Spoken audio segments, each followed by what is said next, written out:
सारा प्रणाम। बड़ी बहस में आपका स्वागत है। मैं हूं भूपेश कोहली। आज बड़ी बहस में चर्चा करेंगे, कहां है गैंगस्टर विकास दुबे। पुलिस चप्पा चप्पा छान मार रही है। कानपुर शूटआउट मामले में 100 घंटे बीत जाने के बाद भी पुलिस अभी तक गैंगस्टर विकास दुबे का सुराग तक नहीं खोज पाई है। 8 पुलिसकर्मियों की हत्या के गुनहगार हिस्ट्री शीटर विकास दुबे की तलाश में पुलिस की 60 टीम्स जगह जगह छापेमारी कर रही हैं, लेकिन अभी तक पुलिस को सफलता नहीं मिल पाई। उधर मध्य प्रदेश, राजस्थान समेत 3 राज्यों में विकास दुबे की तलाश जारी है और इस बीच पुलिस की एक टीम ने कानपुर के ही बिकरू गांव में स्थित उसके पुश्तैनी घर पर छापेमारी की। यहां विकास दुबे तो नहीं मिला, लेकिन उसके हथियारों का अड्डा जरूर यहां पुलिस के हाथ लगा। पुलिस को इस छापेमारी में विस्फोटक हथियार और कई देसी बम बरामद हुए। इधर विकास दुबे और पुलिस कनेक्शन की जांच भी तेज हो गई है। लखनऊ रेंज की आईजी लक्ष्मी सिंह को इस मामले की जांच का जिम्मा सौंपा गया है। बिल्हौर थाना पहुंचने के बाद उन्होंने कहा कि मामले की जांच चल रही है, पूरी होने के बाद ही वो कुछ बताएंगे। इससे पहले ये जांच स्पेशल टास्क फोर्स को दी गई थी, लेकिन मुठभेड़ में शहीद सीओ देवेंद्र मिश्रा के परिवार ने इस पर सवाल उठाया था। परिवार ने मांग की थी कि जब एसटीएफ के डीआईजी अनंत देव खुद इस मामले में संदेह के घेरे में है, तो इस मामले की निष्पक्ष जांच कैसे हो सकती है। उधर इस मामले में चौबेपुर थाने के 3 पुलिसकर्मियों को निलंबित कर दिया गया है, जबकि इस थाने के प्रभारी विनय तिवारी को पहले ही सस्पेंड किया जा चुका है। इसके अलावा पुलिस ने विकास दुबे की बहू और नौकरानी समेत 3 लोगों को गिरफ्तार किया। विकास दुबे कहां है, उसकी तलाश के लिए जगह जगह पुलिस पोस्टर भी चस्पाया रही है। विकास दुबे पर पुलिस ने 2.5 लाख का इनाम भी रखा है और इस बीच विकास दुबे को लेकर कई जानकारियां वाले ऑडियो वीडियो सामने आ रहे हैं। आज बड़ी बहस में चर्चा इसी पर करेंगे, कहां है विकास।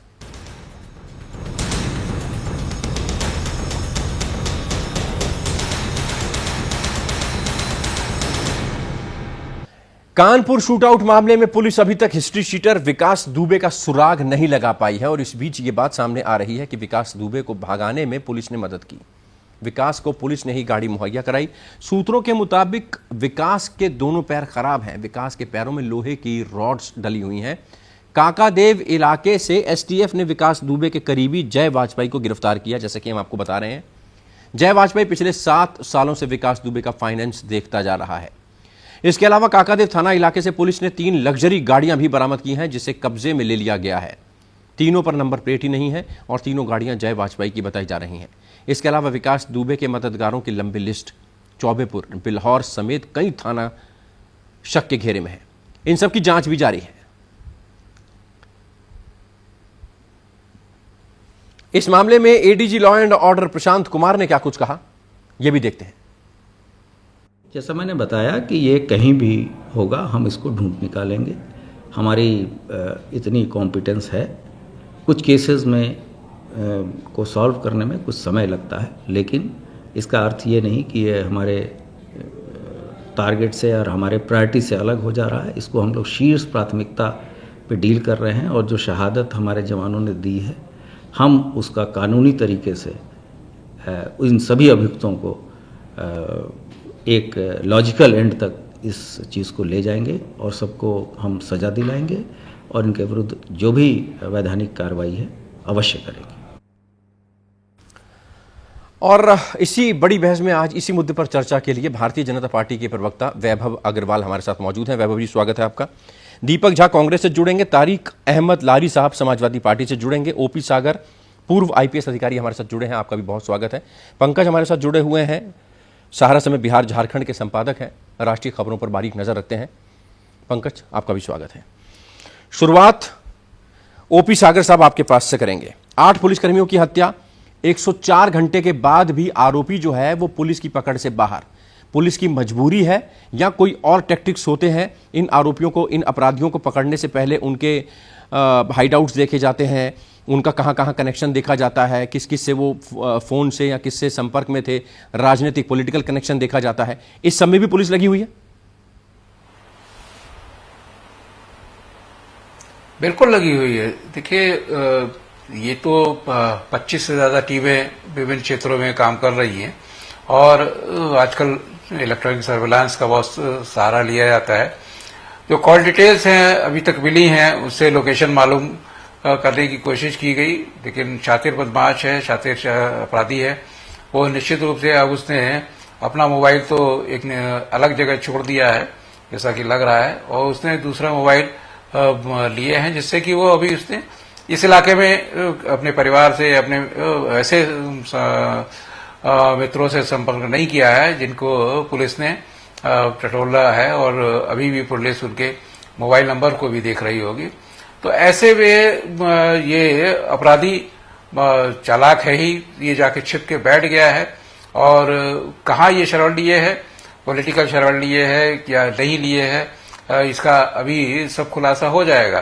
देखिए, अभी जैसे एडीजी प्रशांत कुमार साहब कह भी रहे थे, हमारी पुलिस इतनी सक्षम है कि इनका पता लगा लिया जाएगा कहां पर है। थोड़ा विलंब जरूर हो रहा है, विलंब इसलिए हो रहा है कि एक तो बड़ी घटना हो गई है, बड़ी घटना होने के बाद में अपराधी भी एक दहशत में आ जाता है। उसको मालूम है कि अगर हम ऐसे वैसे मिल जाएंगे तो पुलिस जो है बिना किसी पूछताछ के हमको मार देगी, जबकि ऐसा नहीं है। एडीजी साहब भी कह रहे हैं कि जब तक हम पुलिस का काम जो है वो थोड़ा पेचीदा है, कानूनी दायरे में रहकर ही उसको काम करना है, इसलिए जैसे लॉजिकल एंड पर पहुंचाने की बात है, जो सही होगा और जो कानून के दायरे में होगा उसी में कार्रवाई होगी। पुलिस लाचार है क्या? 103 घंटे हो चुके हैं। आऊंगा आपके पास सागर साहब। वैभव अग्रवाल हमारे साथ मौजूद हैं। उत्तर प्रदेश की पुलिस लाचार, ये AIMIM अध्यक्ष असदुद्दीन ओवैसी भी कह रहे हैं, सपा भी कह रही है, बसपा भी कह रही है, कांग्रेस भी कह रही है। तमाम आरोप लगाए जा रहे हैं कि जो कह रहे थे कि ठोक देने की नीति है, अब वो पूरी तरह से फेलियर दिखाई दे रही है। अपराधियों के हौसले बुलंद हैं। लगातार आपकी सरकार, आपकी पुलिस पर सवाल उठ रहे हैं। नमस्कार भूपेश जी, और मैं ओपी सागर जी की बातों का सम्मान करता हूं। उन्होंने बहुत ही प्रत्यक्ष रूप से, बड़ी सावधानी से, कोई पॉलिटिकल साइड न लेते हुए एक बड़ी साफ बात करी है। उसमें चाहे आप कांग्रेस विचार कहें, चाहे भाजपा विचार कहें, उन्होंने वो बात कही जो सही है जी। देखिए, आप हमारी सक्षमता पे नजर ना उठाएं। असदुद्दीन ओवैसी जहां तक है, देखो ऐसा है कि खाली डमरू तो शोर मचाते ही मचाते हैं। मैं खाली किसी बर्तन को, वो टेन का टिन होता है, उस पर अगर डंडा मारना शुरू कर दो तो खूब बढ़िया आवाज आएगी, म्यूजिक की तरह चलेगा एकदम, है ना। लेकिन और हमने गांव में भी देखा, तो असदुद्दीन ओवैसी तो एक वो खाली डमरू की तरह है कि उसको ऐसे ऐसे करके बजाते रहो और आवाज निकालते रहो। लेकिन ऐसा है, जब आप सत्ता में होते हैं तो जनता के प्रति आपका एक रुझान होता है। जब आप सत्ता में होते हैं तो आपकी जनता के प्रति एक रिस्पॉन्सिबिलिटी होती है, और वो रिस्पॉन्सिबिलिटी हम बखूबी जानते हैं कैसे निभाना है। पिछले 4 साल में, अभी अगले साल इलेक्शन है यूपी के दोबारा, यानी आंख झपकते ही आप देखें कि योगी ने एक टर्म पूरी कर ली है, और योगी जी की एक टर्म की अगर हम समीक्षा करने से उतरे तो आप पिछले 4 साल में आप क्राइम ग्राफ देखिए कहां जाया। हम नंबर उठा के देख लेते हैं, कितने रेप हुए, कितनी चोरियां हुई, कितनी गाड़ियां चोरी हुई, कितने रोड एक्सीडेंट हुए, सब उठा के देख लेते हैं। मेरे को कोई दिक्कत नहीं है। अगर आप कल की ये डिबेट रखेंगे तो मैं नंबर्स ले आऊंगा। अगर आप मेरे को अभी 5 मिनट दे तो मैं नंबर्स ला सकता हूं। तो देखिए, ऐसा है कि जहां तक समीक्षा करने की बात है, हम बखूबी निभा रहे हैं। 104 घंटे हो गए, बहुत अच्छी बात है, कोई बात नहीं, जाएंगे कहां। देश हमारा है, देश आपका और मेरा है। यहाँ पे असदुद्दीन ओवैसी की नहीं चलती है और उन जैसे किसी और आदमी की नहीं चलती है। हमारे देश में है, कहाँ भाग के जाएगा। जहां तक एयरपोर्ट वेयरपोर्ट की बात है, ये कांग्रेस का समय है नहीं कि विजय माल्या भाग जाएगा। ये कांग्रेस का समय है नहीं कि मेहुल चोकसी या किसी और को किसी कुछ कह के भगा देंगे। ठीक है, सबको पकड़ के बाहर ले आएंगे। अभी सबको देख लो, सबकी हवा टाइट हो रखी है। ये लोग चाहे कभी फार्म में बैठे हो, कोई फर्क नहीं पड़ रहा। अगर विजय माल्या ने 9,000 करोड़ की गबन किया है तो ठीक है, वो बार बार गुहार लगा रहा है ना, मैं भारत नहीं आ रहा, पैसे वापस ले लो। चलो, भारत की जनता का पैसा है, कुछ तो आ रहा है। बात उसको वापस पकड़ के सजा देने की है, वो बात की बात है, वो जुडिशियल सर्विस है। लेकिन जहां तक सरकार की कमिटमेंट की बात है, इस टॉपिक को हमने छोड़ा नहीं है। तो देखिए, सरकार की कमिटमेंट की ओर से हम इस पे कोई भी लांछन नहीं लगा सकते।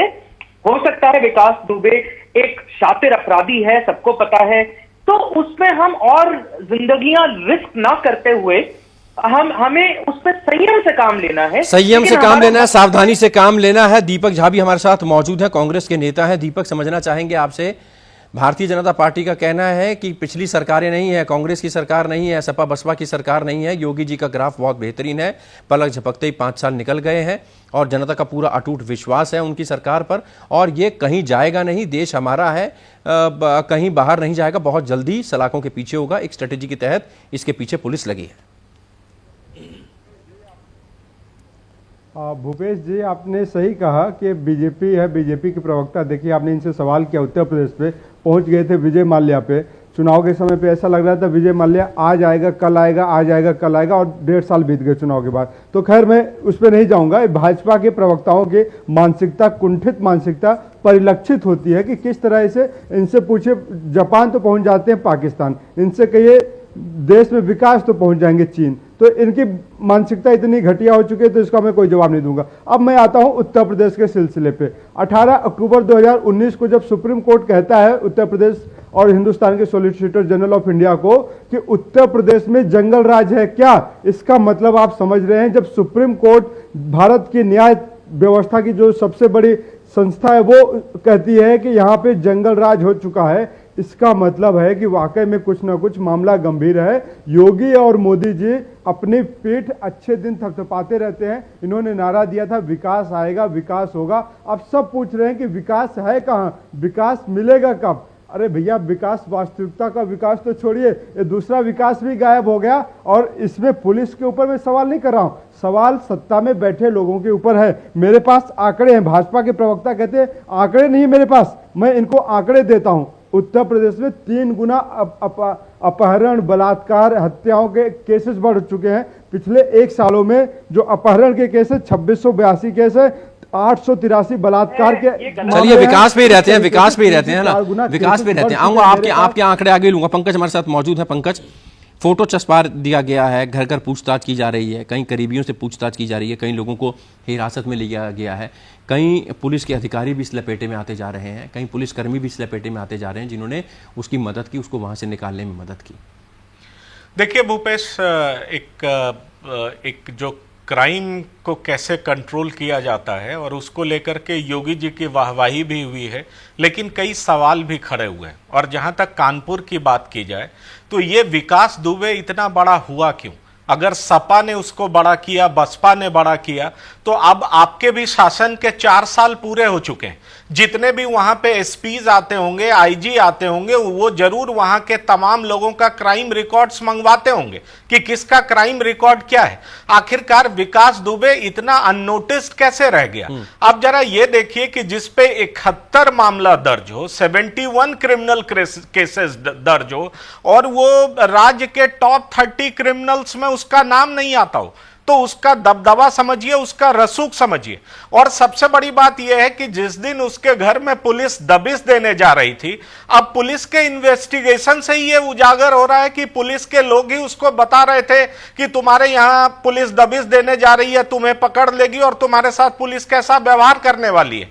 इतना ही नहीं, यह भी अब सामने आ रहा है कि विकास दुबे को भगाने में भी पुलिस मददगार रही है। तो जाहिर तौर पर जब विकास दुबे का पिछला रिकॉर्ड आप खंगालिए, 2001 में उसने संतोष शुक्ला की मर्डर थाने में किया है, जो विकास दुबे पे आरोप है। तमाम ट्रायल हुआ और उसका कुछ नहीं हो पाया। सागर साहब, क्या बड़े पुलिस अधिकारियों की बात करें, डीएसपी रैंक के अधिकारी की बात करें, एसपी, एसएसपी, आईजी की बात करें, तो क्या वो भी ऐसे गैंगस्टर से डरते हैं? ऐसे गैंगस्टर जिनके खिलाफ 70-70, 100-100 केसेस होते हैं और बड़े बड़े केसेस होते हैं, अटेम्प्ट टू मर्डर का, असला उनके पास होता है, गुर्गे उनके पास होते हैं, क्या पुलिस को भी डर लगता है? नहीं भूपेश जी, मैं जानता हूं अच्छी तरीके से, 35 साल मैंने भी यूपी पुलिस में ही सर्विस की है, और कोई भी पुलिसमैन ऐसा नहीं है, कांस्टेबल से लेके और डीजी रैंक तक, जो कि ऐसे अपराधियों से, ये क्या इससे भी ज्यादा दुर्दांत अपराधी हो, उससे डरता हो, ये बिल्कुल गलत कहना है और गलत फहमी है। देखिए, अपराधी शातिर है, अपराधी जो है धीरे धीरे बढ़ जाता है, ये सही बात है। उस समय पुलिस को निगाह रखनी चाहिए कि छोटा अपराधी बड़ा कैसे हो जा रहा है। ये बहुत जिम्मेदारी वाला बात है, जो कि चूक हो जाती है।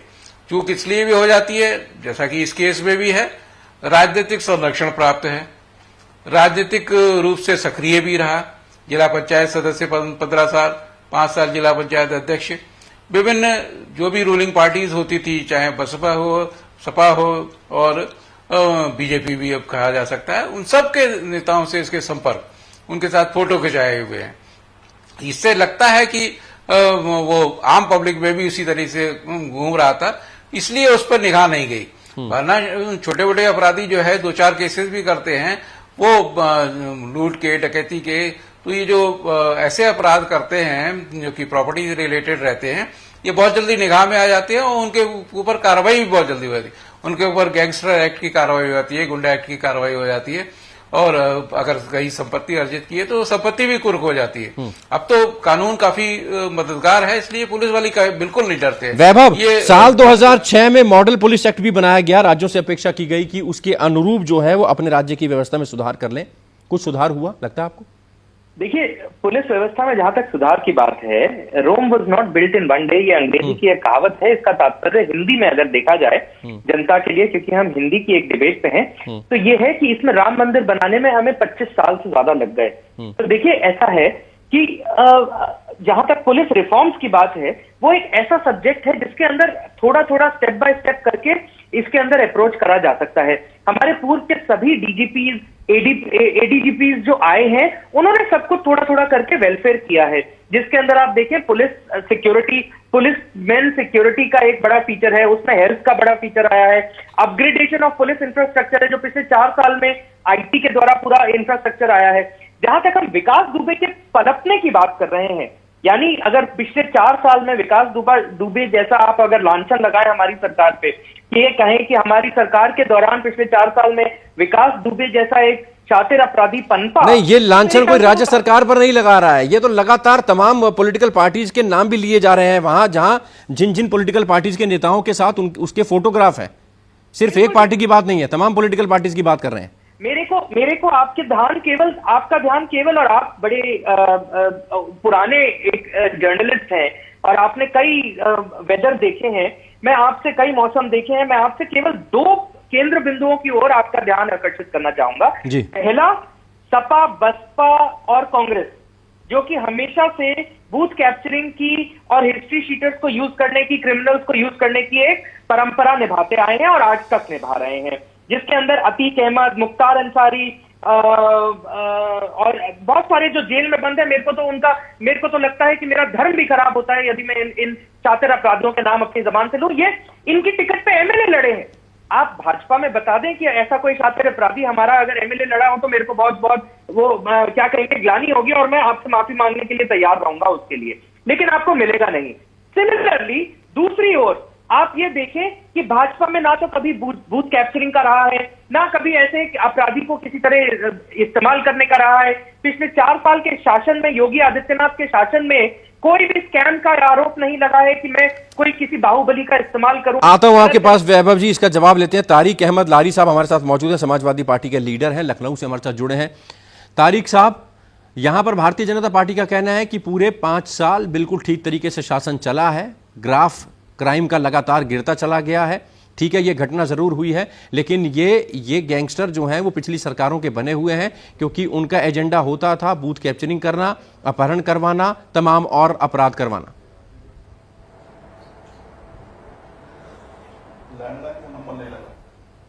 देखिए, सबसे पहला इंसिडेंट तो याद करिए, जब राजनाथ सिंह जी चीफ मिनिस्टर थे तो उस दौरान इसने इन्हीं के मंत्री की हत्या की थी, इन्हीं के मंत्री की हत्या की थी। तब क्यों नहीं कोई कार्रवाई की गई? और 8 महीने तक एब्सकॉन्ड था। मतलब राजनाथ जी इतने फेल्यूर मुख्यमंत्री थे, उनकी एलआईयू, उनकी इंटेलिजेंस इतनी फेल्यूर थी कि वो 8 महीने तक पता ही नहीं लगा पाए कि वो दुबे है कहां। और वो 8 महीने के बाद वो आतंकवादी विकास दुबे सरेंडर करता है अपनी शर्तों पे। क्या शर्तें थी, किन शर्तों पर उसने सरेंडर किया? ये किसके का समय पर चालू हुआ? राजनाथ जी के। इनका कुछ नहीं है विकास का। हमारा काम, हमने विकास किया तो अब उस पर नाम चेंज करके अपना डाल दे रहे हैं। अरे आपको स्टेडियम बनाना है तो आप स्टेडियम नया बनाइए ना, हमने एक आना बनाया, हमारा नाम रहने दिए, लेकिन उसमें नाम जोड़ना है, इनको नाम चेंज करना है। इलाहाबाद का प्रयागराज तो मुगल सराय का दीनदयाल उपाध्याय, चाहे अरबों रुपया खर्च हो जाए, लेकिन गरीब आदमी को खाना खिलाने के लिए इनके पास पैसा नहीं है। अब ये बात कर रहे हैं कि हम लोग गैंगस्टर का सहारा लेते हैं। अखिलेश जी ने ये तो वहां पश्चिम के यादव, जो डीपी यादव, उसको पार्टी में नहीं आने दिया, उसको कुछ नहीं होने दिया। अखिलेश जी ने अतीक अहमद को टिकट नहीं दिया। अखिलेश जी ने मुख्तार अंसारी और परिवार को पार्टी में नहीं आने दिया। ये बड़ा बवाल हुआ, ये बड़ा बवाल हुआ। इन्होंने तो राजा भैया जैसे गैंगस्टर को तुरंत उसका वोट लेने के लिए तुरंत अपने पास ले लिया, तब इनको नहीं दिखाई दिया, तब इनका धर्म नहीं भ्रष्ट हुआ, क्योंकि मुसलमान लोग थे वो, तो इनका धर्म भ्रष्ट हो गया। ये है इनकी मानसिकता, ये है इनकी संकीर्ण सोच। बहुत ही छोटी सोच के व्यक्ति हैं ये वैभव अग्रवाल जी। मुझे शर्म आ रही है कि ये इस देश के नागरिक भी हैं। व्यक्तिगत टिप्पणी ना हो पंकज। आधुनिक हथियारों की कमी, आधुनिक उपकरणों की कमी, कैसे घेरा जाए ऐसे अपराधियों को। बुलेट प्रूफ जैकेट्स नहीं होती हैं, डंडे होते हैं पुलिस के हाथ में, और दूसरी तरफ AK-47 और जितने टॉप शॉट बढ़िया तरीके का विदेशी असला होता है वो उनके पास मौजूद होता है। पुलिस रिफॉर्मिंग की बहुत ज़रूरत, काफ़ी लंबे समय से ये पेंडिंग चल रहा है और हम सिर्फ डिबेट करके छोड़ देते हैं। देखिए, पुलिस रिफॉर्म्स की तो जरूरत है और ये मांग सालों से आ रही है। और किसी भी पार्टी को आप उठा करके देख लें, कोई भी पार्टी इस चीज के लिए तैयार है नहीं। प्रकाश सिंह जो यूपी के DGP भी रह चुके हैं, Prakash Singh versus Union of India एक केस है जिसमें यह साफ कहा गया था कि पुलिस के जो बड़े अधिकारी हैं वो उनका एक टेन्योर फिक्स होना चाहिए, क्योंकि उनका तबादला कब हो जाता है पता नहीं चलता है। भूपेश, मैं यहां पर जो क्राइम डील करने की बात है, मुझे नहीं लगता कि जो नए अत्याधुनिक हथियार पुलिस के पास नहीं है इसलिए पुलिस फेल होती है, मुझे ऐसा नहीं लगता। मैं अभी भी मानता हूं कि पुलिस बेहद कॉम्पिटेंट है और पुलिस ऐसे लोगों पे बड़े आसानी से उनको सख्ते में ला सकती है, उन पे कंट्रोल कर सकती है। दरअसल जब राजनीति का अपराधीकरण होने लगता है और अपराध का जब राजनीतिकरण होने लगता है तभी पुलिस का रोल काफी गौन हो जाता है। पुलिस मूक दर्शक दिखने लगती है, पुलिस बचने लगती है, बहुत सारे प्रेशर्स काम करने लगते हैं जो, और तभी ऐसा होता है कि इस तरह के छोटे मोटे अपराधी बहुत बड़े बन जाते हैं। जैसा कि अभी समाजवादी पार्टी के प्रवक्ता कह रहे थे कि 2001 में उन्होंने हत्या को अंजाम दिया, और किसकी हत्या की? जो सरकार में शामिल था उसकी हत्या हुई, और उसके बाद भी इसका कुछ नहीं हो पाया। और ये समझिए कि इसका मनोबल इतना बढ़ गया कि शायद ही बहुत कम ऐसे दुर्दांत अपराधी देखे गए जिनके घर पे पुलिस दबिश देने गई हो और उसने सभी पुलिसकर्मियों की हत्या कर दी हो। तो जाहिर तौर पर इसकी मानसिक स्थिति समझा जा सकता, और इसके अंदर कानून का रत्ती भर भी भय नहीं था। और ये तभी होता है जब राजनीति का अपराधीकरण होता है और अपराध का राजनीतिकरण होता है। इसलिए अगर आप इस तरह के लोगों पर शिकंजा कसने की बात करें तो जाहिर तौर पर अगर पुलिस का मनोबल ऊंचा होगा, पुलिस को फ्री हैंड मिलेगा, कोई राजनीतिक प्रेशर नहीं होगा, तो ऐसे लोगों को पुलिस पुराने हथियारों से भी बड़े ही आसानी से OP सागर पूर्व IPS अधिकारी हमारे साथ मौजूद हैं। सागर साहब, क्या एनकाउंटर करना ही एकमात्र सहारा, एकमात्र रास्ता बचता है अपराधियों में खौफ पैदा करने के लिए? क्योंकि आपने पुलिस में 2 दशक तक एक लंबा अनुभव है आपका, और दूसरा राजनीतिक संरक्षण कितना खतरनाक? देखिए, चाहे ये संरक्षण की बात है, राजनीतिक संरक्षण जो है, ये बात सही है। अभी मेरे पूर्व वक्ता भी बता रहे हैं, पुलिस सुधार अगर हो जाएगा, सबके टेन्योर फिक्स हो जाएगा, सबसे ज्यादा डर जो है वो यही लगता है कि कब उसे हटा दिया जाए। तो ये हटाने की जो है, चाहे वो SO हो, SP हो, CO, एडिशनल SP, तो ये जो वर्किंग फोर्स है था जिले में, इनको डर अगर ये हट जाए तो मैं समझता हूं कि जो नेताओं का प्रेशर रहता है वो शायद वो प्रेशर ना हो।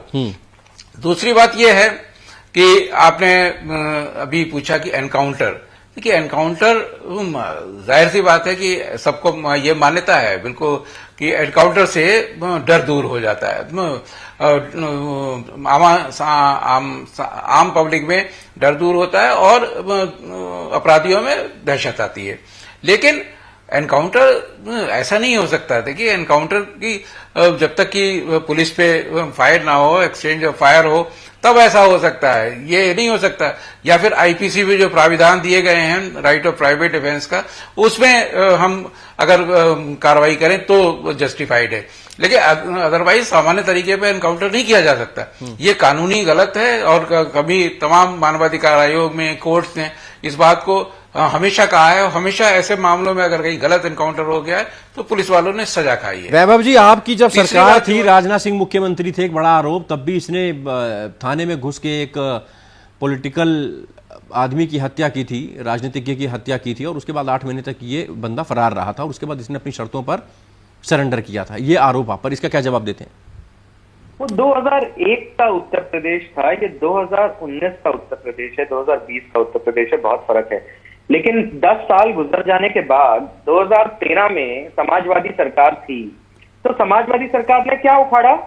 2012 में जब भी समाजवादी सरकार आई तब समाजवादी पार्टी ने क्यों नहीं उसको इन्वेस्टिगेट किया? वो मसला तो यूपी सरकार के अंदर था। इनको मैं याद दिलाना चाहूंगा, ये मेरे को भारत का नागरिक होने पे शर्म कर रहे थे, ये भारत का नागरिक होने पे मेरे को कहेंगे।